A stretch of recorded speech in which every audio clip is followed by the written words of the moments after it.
श्री वल्लभाधीश की जय, श्री गुसाई जी परम दयाल की जय, श्याम सुंदर श्री अमने महाराणी की जय, श्री हरिराय महाप्रभु की जय, गोकुलनाथ की जय।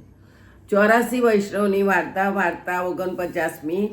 હવે આચાર્યજીના મહાપ્રભુજીના સેવક રામાનંદ પંડિત સારસ્વત બ્રાહ્મણ થાનેશ્વરના તેમની વાર્તાનો ભાવ કહીએ। ભાવ પ્રકાશ। એ નિકુંજમાં તમચર કુકડો છે। એક સમયે રાત્રિ ઘડી 6 પાટલી રહી ત્યારે એ તમચર બોલી ઉઠ્યો। એટલે શ્રી ઠાકોરજીએ જાણ્યું કે જે સવાર થયું તેથી ઉઠ્યા। ત્યારે લલતાદિક સખીએ કહ્યું કે હજી રાત્રિ ઘણી છે। ત્યારે શ્રી સ્વામિનીજી ક્રોધ કરીને બોલ્યા કે આવા પક્ષીનું અહીં શું કામ, જેણે સમય વિના મનમાં ખેદ કરાવ્યો, તેથી એનો સંસારમાં જન્મ થાવ। તેથી એ તમચર સંસારમાં અનેક જન્મ પામ્યા। હવે એ થાનેશ્વરમાં એક સારસ્વત બ્રાહ્મણના ઘરે જન્મ્યા। થાનેશ્વરમાં તેમનું લગ્ન થયું। વર્ષ 30ના થયા ત્યારે માતા પિતાએ દેહ છોડ્યો। પછી સ્ત્રી પુરુષ રહ્યા। રામાનંદ શ્રી ભાગવત આદિ પુરાણ વાંચતા, કથા કહેતા, તેથી તેમને બધા પંડિત કહેતા। તેઓ લોકોથી ચર્ચા પણ કરતા। એક સમય શ્રી આચાર્યજી થાનેશ્વર પધાર્યા। ત્યારે રામાનંદ ચર્ચા કરવાને આવ્યા, પરંતુ શ્રી આચાર્યજી આગળ વાણી બંધ થઈ ગઈ। કહે કઈ અને નીકળે કઈ। ત્યારે આચાર્યજી રામાનંદને કહે, તમે વાત કરવા આવ્યા છો તે આમ કેમ બોલો છો? ત્યારે રામાનંદને લાજ લાગી। તેથી તે ઘરમાં કઈ સરસ્વતીનું પૂજન અને જપ કરવા બેઠા અને કહ્યું કે સરસ્વતી પ્રસન્ન થાય ત્યારે જ જલપાન કરું। રાત્રિ દિવસ એમ બેઠા। 3 દિવસ વીત્યા ત્યારે સરસ્વતીએ પ્રસન્ન થઈને કહ્યું, હું પ્રસન્ન છું, તારા મનમાં આવે તે તું માગ। ત્યારે રામાનંદ પંડિતે કહ્યું, મને કોઈ પંડિત જીતે નહીં, હું બધાને જીતું એ માગું છું। ત્યારે સરસ્વતીએ કહ્યું કે જા, એમ જ થશે। પછી અહંકાર કરી ફરી આચાર્યજીની પાસે વાત કરવાને આવ્યા। ત્યારે તે વખતે પણ વાણી બંધ થઈ ગઈ। ત્યારે શ્રી આચાર્યજી કહ્યું, હવે તો તું સરસ્વતીને પ્રસન્ન કરી વાત કરવા આવે છે તો ફરી એમ કેમ બોલે છે? ત્યારે રામાનંદને બહુ લાજ આવી। ઘરમાં જઈ તે જ પ્રમાણે ફરી સરસ્વતીનું આરાધન કર્યું। સરસ્વતીએ ફરી પ્રસન્ન થઈને કહ્યું, રામાનંદને હવે શું માગે છે? વિદ્યા તો તને આપી છે। ત્યારે રામાનંદે કહ્યું, મને શી વિદ્યા આપી? હું આચાર્યથી વાત કરવા ગયો તો ત્યાં તો કંઈ ઉત્તર નીકળતો નથી। ત્યારે સરસ્વતીએ કહ્યું કે મેં તને પંડિત જીતવાનું વરદાન આપ્યું છે, કંઈ ઈશ્વર જીતવાનું નથી આપ્યું। શ્રી આચાર્યજી પોતે તો ઈશ્વર છે, સાક્ષાત ભગવાન શ્રી કૃષ્ણચંદ્ર છે। તેમનાથી તું વાત કરવાને ગયો તો કેવી રીતે જીતાય? તેથી તું તારું ભલું ઈચ્છે તો શ્રી આચાર્યજીના શરણે જા અને સંસારથી છૂટી કૃતાર્થ થા।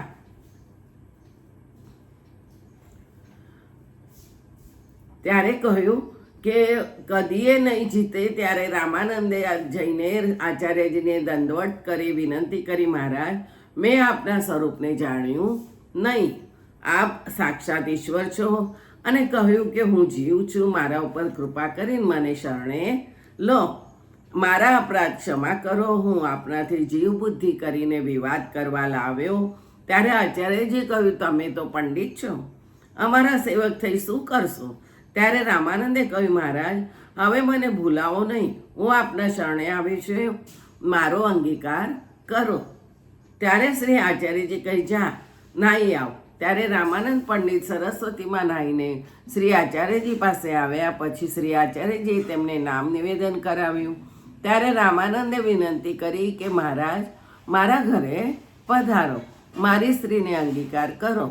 ત્યારે શ્રી આચાર્યજી કહે, હવે તો પૃથ્વી પરિક્રમા જવાની તૈયારી છે, તેથી જલ્દી સ્ત્રીને અહીં લાવ, નામ સંભળાવી દઉં, પછી ફરી થાનેશ્વર પધારીશું, ત્યારે તારા ઘરે ઉતરશું। એટલે રામાનંદ ઘરે જઈને પોતાની સ્ત્રીને લાવ્યો। ત્યારે શ્રી આચાર્યજીએ રામાનંદની સ્ત્રીને નામ સંભળાવ્યું। પછી રામાનંદે કહ્યું, મહારાજ, મને ભગવત સેવા પધરાવી દો। ત્યારે શ્રી આચાર્યજી કહે, તમે ભાગવતનું પુસ્તક છે તેને તું ભોગ ધરજે, બીજી સેવા તમારાથી થવી કઠણ છે। પછી રામાનંદ દંડોત કરી સ્ત્રી સહિત પોતાના ઘરે આવ્યા અને શ્રી આચાર્યજી પૃથ્વી પરિક્રમાએ પધાર્યા। વાર્તા પ્રસંગ 1. પછી એક સમયે આચાર્યજી થાનેશ્વર પધાર્યા. ત્યારે રાત્રિએ રામાનંદના ઘરે ઉતર્યા. ભાવપ્રકાશ એમાં એ જણાવ્યું કે રસોઈ સામગ્રી બીજા વૈષ્ણવના ઘરે કરી. પાછલી રાત્રિએ રામાનંદે ઉઠીને સ્ત્રીને કહ્યું, જલ્દીથી છાણ ઉઠાવ, નહીં તો વૈષ્ણવો ઉઠીને બધું છાણ લઈ જશે. એ વાત રામાનંદની શ્રી આચાર્યજીએ સાંભળી. ત્યારે આપે ઉઠીને મનમાં બહુ ક્રોધ કર્યો કે આ પ્રકારે છાણનું કહે છે. જે વૈષ્ણવો છાણું ઉઠાવીને લઈ જશે તો વૈષ્ણવનું બીજું સમાધાન શું કરશે? વૈષ્ણવ તો મારા પ્રાણ પ્રિય છે, તેમને માટે આવી વાત કહી. તેથી શ્રી આચાર્યજીએ ક્રોધ કરી હાથમાં જળ લીધું અને વેદ મંત્ર ભણીને રામાનંદના ઉપર છાંટીને કહ્યું, મેં તારો ત્યાગ કર્યો. એમ કહી તે જ સમયે સાથેના વૈષ્ણવને લઈને ત્યાંથી ચાલી નીકળ્યા. તે થાનેશ્વરથી 3 કોસ ઉપર એક ગામ અમિતીર છે, ત્યાં જઈને સ્નાન સંધ્યા કર્યા. જે સમયે રામાનંદના ઘરેથી આ શ્રી આચાર્યજી ઉઠીને ચાલવા માંડ્યા, તે સમયે થાનેશ્વરના વૈષ્ણવે ઘણી વિનંતી કરી કે મહારાજ અમારા ઘરે પધારો. ત્યારે શ્રી આચાર્યજી કહે, હવે આ સમયે તો આ ગામમાં જલપાન પણ નહીં કરું. એમ કહી પધાર્યા, ત્યાં રહ્યા નહીં. ભાવપ્રકાશ તે એથી કે આચાર્યજીનો અપરાધ રામાનંદે કર્યો હોત તો થોડો દંડ દઈ ક્ષમા કરતા, પરંતુ વૈષ્ણવોનો અપરાધ કર્યો છે એટલે વૈષ્ણવનો અપરાધ જલ્દીથી છૂટે નહીં. તેથી આ ગામમાં રહ્યા નહીં.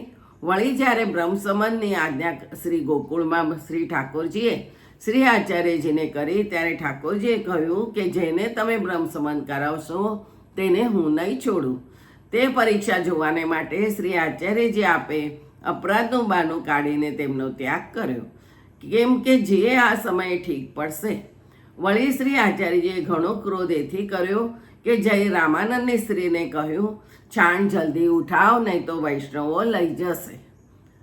વૈષ્ણવનું નામ લીધું તેથી આપને ક્રોધ ઉપજ્યો, કેમ કે કોઈ એકાદ વૈષ્ણવના નામ લઈ કહેતા તો 1-2 વૈષ્ણવનો અપરાધ થતો, પણ એમને તો વૈષ્ણવો કહ્યા.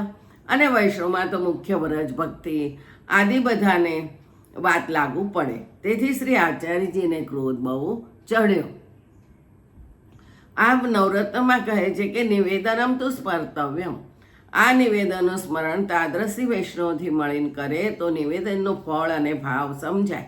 અને ધોળમાં પણ એમ જ કહ્યું છે કે તન મન ધન સમર્પણ કરી વૈષ્ણવને અનુસરીએ જ. વળી આ કીર્તનમાં પણ કહ્યું છે, હો વારી ન વલ્લભી ન પર મેરે તનકો કરો બિછોરા શીસ ધરો ઇનકે ચરણ નતર ભાવ ભરી દેખો મેરી અખિયન મંડન મધ્ય બિરાજત गिरिधर ये तो मेरे प्राण जीवन धन दान दिए है वल्लभवर मायावाद खंड खंडन को प्रगट भजे श्री विठ्ठल द्विजवर रसिक कहे आसैन की કરી વલ્લભયન કી ચરણ રજ અનુસર. આવો ભાવ વૈષ્ણવમાં હોવો જોઈએ. તેને બદલે કહે કે વૈષ્ણવ છાણ ઉઠાવીને લઈ જશે એટલે વૈષ્ણવને છાણના ચોર ઠરાવ્યા. તેથી શ્રી આચાર્યજીને ક્રોધવત થઈ બધા વૈષ્ણવને શિક્ષા આપી કે વિચારીને બોલવું, વૈષ્ણવ પર પ્રીતિ રાખવી. વાર્તા પ્રસંગ 1 કાલે પૂરો થયો. હવે બીજો વાર્તા પ્રસંગ કાલે લઈશું. જય શ્રી ગોકલેશ.